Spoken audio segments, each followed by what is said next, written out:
Are you an achiever, an intellectual, a futurist, a wooer? Let's talk about that.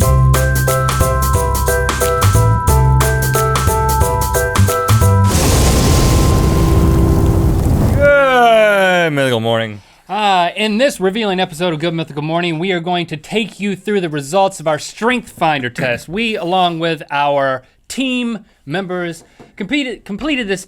We competed in it too. We completed this test. It's like Myers-Briggs for personality types, but it's more geared toward coming up with your 5 top strengths, of which they've determined 34. It's all designed so you know who you are and how you function as a part of a team. Because we got a team here, and then we got a 2-man team right here. We gotta work together. We gotta conquer the world, the two of us, man. We gotta look into the distance. Yeah, look, over there? Yeah, over there. We gotta make it there. Yeah. See, that's pep talk. And plus, one of my strengths. We just think it's fun to analyze ourselves and other people we work with and talk about these things. So we're gonna share that with you. First of all, you have to take a 30-minute test with our friend Jason Jaggard. He administered the test. This is what he us. does. This is what he does for a living. It's Spark Good. He kind of comes and helps you, and he came and put our whole team through the paces. But the questions are kind of interesting. You have 2 choices on a spectrum. You mark which one you favor, but they're not opposites. For example, I want everyone to like me.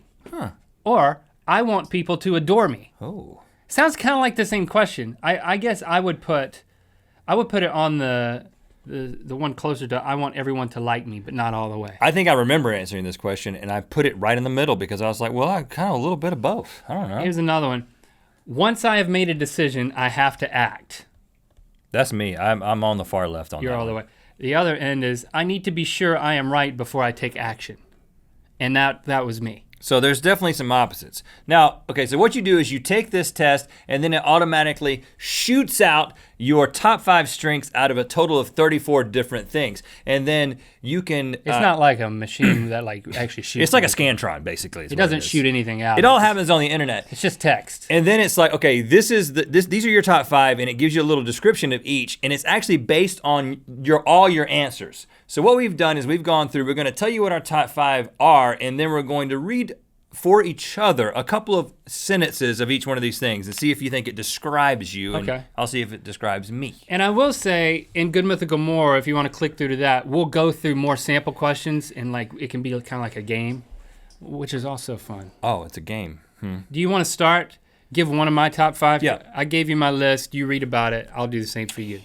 Link, you're an achiever, buddy, an achiever. You feel as if every day starts at 0. By the end of the day, you must achieve something tangible in order to feel good about yourself. You have I almost said an internet fire, but no, you have an internal fire burning inside you. But you must learn to live with this whisper of discontent. It is the power supply that keeps you moving. I must learn to live with its whisper of discontent. Hey, you have a whisper of discontent. That's why I always whisper to you to try to speak to your heart. Yeah, I could always. Does this describe you? More. Yes, I've never put it that way, but I do feel like at the end of the day, I do literally think back on that day, and I find something to hold on to. I did this today. I feel good. But then you whisper to yourself. And then I whisper. But tomorrow I'll get more done. Tomorrow it starts off. Because I'm so discontented. Clean slate. Okay, your top one is futuristic. Ooh. Rhett, your vision opens people's minds to new and wondrous possibilities. You challenge them to consider ideas they might not have thought of on their own. Would you say that's true about me? Absolutely. I mean, in the simplest version of this, you're obsessed with the future. Yeah, I am obsessed with the future. Sometimes I wear a silver jacket and talk about the future. You have been known to have done that in the past until you stop. No, in some of the other things it talks about is constantly obsessing about the future. Like you can't enjoy the present because you're thinking about the future, and then you're anticipating, and then when you start experiencing the thing that you were anticipating, you immediately begin anticipating the next thing. That's another future. That is my life. And I'm just like, is this, could I be achieving more right now? Is this good enough? And you're also a focuser, or you have focus. Your focus is powerful, Link, because it forces you to filter. You instinctively evaluate whether or not a particular action will help you move towards your goal. Those that don't are ignored. What? Is this why you ignore me sometimes? See, I just did it. You fell right into that one. You think I'm not worth your focus? I just appreciate, I'm very focused. I appreciate the fact they present it as a strength because I think the way that I've always thought of it is a weakness that like I can only do one thing at once and I have to devote everything to it. Like be really well focused. Yeah. Well, And so I certainly toss other things to the wayside, like when you speak to me. yeah, this is why it actually was If very. I'm doing something. No, it was very you start helpful. talking. I knew this about you already, but to see Right. it in print, to know that this is why he never listens to me. Now I understand. Well, there's other reasons I don't listen to you, but we shouldn't get into that. This is why he doesn't listen to my ideas about the future. Rhett, you are competitive. In certain cases, you observe people to better understand them. Perhaps this gives you the advantage you need to outperform or outscore them. Perhaps. Perhaps that is true. I'm constantly sizing you up. It's not between the two of us. I think when it comes to like scoring anything or something that can be scored, I'm competitive. You'd prefer to score it, and I hate that. Not about you. I would just hate that for myself. I don't have a competitive bone in my body. Okay, here's another one. Vestigial. We'll get to all five. I don't want to go through all five of each one of us in this because I want to talk about how Jason gave his professional opinion about how we work together. Okay. So I'm going to pick one more for you. Okay. And that is individualization. Well, read them all, but then camp out on that one. Analytical, maximizer, and then individualization. Okay. You instinctively observe each person's style, each person's motivation, how each thinks, and how each builds relationship. This theme explains why you pick your friends just the right birthday gift? What? Yeah. You got me a Rocky 5 tape one year, And then after that, it was nothing. and that's because I got you the Rocky 5 tape. Explain this to I think me. they're missing that one a little bit. I mean, I don't give gifts. That's not my strength. Well, it can't, it's not omniscient. Now, your other ones are your Activator, Ideation, and Command. Just to read Ideation, your reputation for Your reputation for innovative thinking partially explains why groups attempt to recruit you. This explains why I get recruited by groups all the time. Like what, like Scientologists? Oh, I'm being constantly recruited. You should see my inbox. The groups that recruit me, just one group after another. I mean, I always say no. Well, that Klingon group. Because I'm kind of in a group. I hang out with this guy and we do stuff together and we have a website. Okay, so one thing to note, there is no overlap Not one in our top between our strengths. So, five. I asked interested to Jason. see what Jason I thought. asked Jason Jaggard at Spark Good, who, by the way, he can do this for your company. Just go to his website and then he can come to your company, and it's incredible.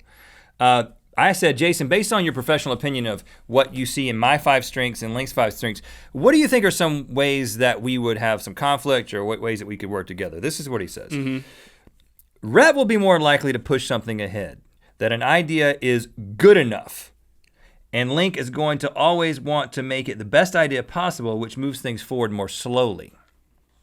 I think we can relate to that. Yeah, that's true. You both achieve excellence differently. Rhett does it through bursts of action and creativity, like a rocket ship taking off. Link does it through meticulous inspection and refinement, like polishing an exotic sports car. So I need to buy an exotic sports car, and you need to buy a rocket. That's probably not the application. It can feel like Link is getting in the way of an idea moving forward, and to him it can feel like you don't want this to be as good as it could be. Don't you want this to be as good as it can be? The thing is, you're both right. We're and both right. need it to make truly excellent ideas. Link, we're both right. We can't make it on our own. Let's shake hands. We really gotta overcome our differences because those are strengths that combined Let's are head a into force the for good. future together. Force for good. You know, a fist bump? Bam. Yeah, And it's explosion like a smart. rocket ship in a sports car. And you should get a sports car and you should wax it. That would help you. Feel free to leave a comment on how we can achieve synergy and or just like the video to show your support of our strengths. And you can like and comment on this episode, plus support the show by starting a free trial at Netflix. Netflix. Don't, kind of like don't go to Netflix, please. Netflix.com/RhettandLink. Yes, you know what time it is. Hi, I'm Cecilia from New York. And that building way down there is the Freedom Tower. It's time to spin the wheel of mythicality. It's Friday. That means we've got another Ear Biscuit, our audio-only podcast. This week's guest is Mamrie Hart. We had a great conversation with her. Check it out.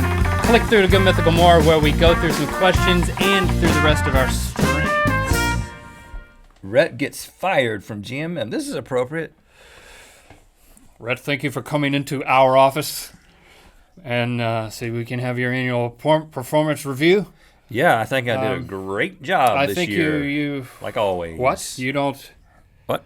You didn't see this coming? Why are you using that voice? You didn't. Well, this is the voice I use when I'm about to fire you. Yep. You're fired. I don't think you have the authority to do that. I have half the authority, so If half of us votes to fire you. Okay, well, I fire me too then, I guess. Some idea that they had. Like, did you meet that guy who was doing that thing and he had this idea and I want to talk about the idea and you'll be like, yeah, but did you see his haircut?